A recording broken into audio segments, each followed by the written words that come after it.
Hello friends, പുതിയൊരു വീഡിയോയിലേക്ക് എല്ലാവർക്കും സ്വാഗതം. വാഹനത്തിലെ എഞ്ചിന്റെ പ്രവർത്തന ഫലമായുണ്ടാകുന്ന പുക പുറത്തേക്ക് കളയുന്നത് മാത്രമാണോ വാഹനത്തിലെ എക്സോസ്റ്റ് സിസ്റ്റത്തിന്റെ ഫംഗ്ഷൻ?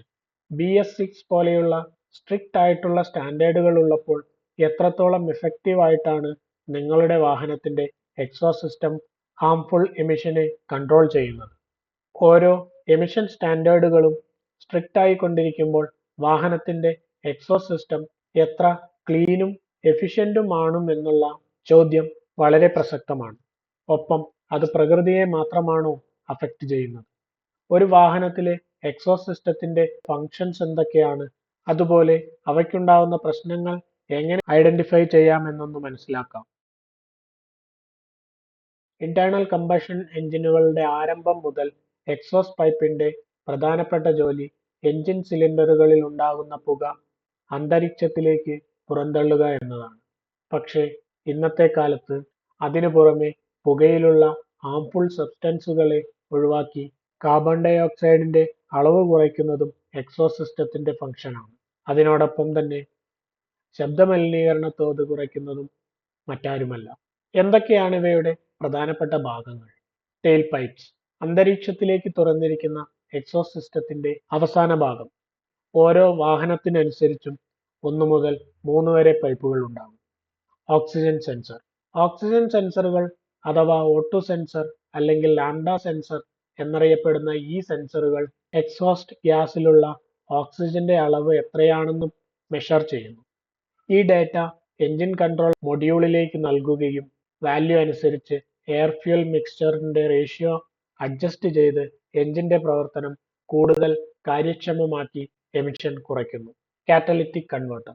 എക്സോസ്റ്റ് സിസ്റ്റത്തിലെ ക്രൂഷ്യലും ഏറ്റവും എക്സ്പെൻസീവ് ആയിട്ടുള്ളതുമായ പാർട്ടാണ് കാറ്റലിറ്റിക് കൺവെർട്ടർ.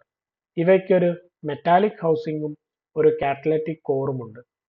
കോർ മെറ്റലോ സെറാമിക് മെറ്റീരിയൽസോ ഉപയോഗിച്ച് നിർമ്മിച്ചവയാണ്. കോറിനുള്ളിൽ പ്രഷ്യസ് മെറ്റൽസ് ആയ പല്ലേഡിയം അല്ലെങ്കിൽ പ്ലാറ്റിനം ഉപയോഗിച്ച് കോട്ട് ചെയ്ത ചെറിയ ചാനലുകൾ കാണാം. ഈ പ്രഷ്യസ് മെറ്റലുകളാണ് എക്സോസ്റ്റ് ഗ്യാസിലുള്ള ഹാംഫുൾ സബ്സ്റ്റൻസുകളെ കൺവേർട്ട് ചെയ്ത് ദോഷകരമല്ലാത്ത വസ്തുക്കൾ ആക്കുന്നത്. മഫ്ലർ. എക്സോസ്റ്റ് സിസ്റ്റത്തിലുണ്ടാകുന്ന സൗണ്ട് കുറയ്ക്കുക എന്നാണ് മഫ്ലറുകളുടെ പ്രധാന ജോലി. എക്സോസ്റ്റ് സിസ്റ്റത്തിനുണ്ടാകുന്ന ഇഷ്യൂകളും അവ ഓരോന്നും എന്തിനെയാണ് സൂചിപ്പിക്കുന്നത്? Unusual noises. എക്സോസ്റ്റ് സിസ്റ്റത്തിലുള്ള കംപ്ലൈന്റ്സ് മൂലം വാഹനത്തിന്റെ 3 ഭാഗങ്ങളിൽ നിന്നും സാധാരണയായി അൺയൂഷ്വൽ നോയ്സ് ഉണ്ടാകാം. എക്സോസ്റ്റ് മാനിഫോൾഡ്, മഫ്ലർ, അതുപോലെ തന്നെ എക്സോസ്റ്റ് പൈപ്പ് തുടങ്ങിയവയാണിവ.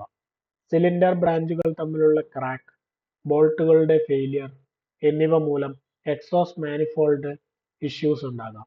മഫ്ലറുകൾക്കുള്ളിൽ കൊറോഷൻ മൂലം ഇവയ്ക്കുള്ളിൽ നിന്നും അനാവശ്യ സൗണ്ടുകൾ കേൾക്കാം. ടെയിൽ പൈപ്പിലുള്ള കൊറോഷൻ മൂലമാണ് പൈപ്പുകൾക്കുള്ളിൽ നിന്നും വ്യത്യസ്ത സൗണ്ടുകൾ ഉണ്ടാകുന്നത്. Reduced engine performance. Exhaust gas recirculation valve കംപ്ലൈന്റും ഓക്സിജൻ സെൻസർ തകരാറും എഞ്ചിന്റെ പെർഫോമൻസിനെ ബാധിക്കും. Emission control system issues. Catalytic കൺവെർട്ടറിന്റെയും പാർട്ടിക്കുലേറ്റ് ഫിൽട്ടറിന്റെയും പ്രശ്നങ്ങൾ നിങ്ങളുടെ ഓവറോൾ ഡ്രൈവിംഗ് എക്സ്പീരിയൻസിനെ ബാധിക്കും. ഓവർ ഹീറ്റിംഗ്, എക്സോസ്റ്റിലേക്ക് ഓയിൽ വീഴുന്നതും മൂലം കാറ്റലിറ്റിക് കൺവെർട്ടറിന് നാശം സംഭവിക്കാം. റോഡിലുള്ള മറ്റ് യാത്രക്കാർക്ക് അധിക സൗണ്ട് മൂലമുള്ള ഡിസ്കംഫർട്ട് ഒഴിവാക്കുന്നതിനപ്പുറത്തേക്കുള്ള കാര്യങ്ങൾ നിങ്ങളുടെ വാഹനത്തിന്റെ എക്സോസ്റ്റ് സിസ്റ്റം പ്രോപ്പറായി മെയിൻറ്റെയിൻ ചെയ്യുന്നതിലൂടെ സാധിക്കും. എഞ്ചിന്റെ ഒപ്റ്റിമം പെർഫോമൻസ് കിട്ടുവാൻ എക്സോസ്റ്റ് സിസ്റ്റം പ്രോപ്പറായിരിക്കണം. ഒപ്പം തന്നെ അന്തരീക്ഷത്തിലേക്ക് പുറന്തള്ളുന്ന മലിനീകരണ വാതകങ്ങളെ നിയന്ത്രിച്ച് എമിഷൻ സ്റ്റാൻഡേർഡ്സ് മീറ്റ് ചെയ്യാൻ സഹായിക്കുന്നതും മറ്റാരുമല്ല.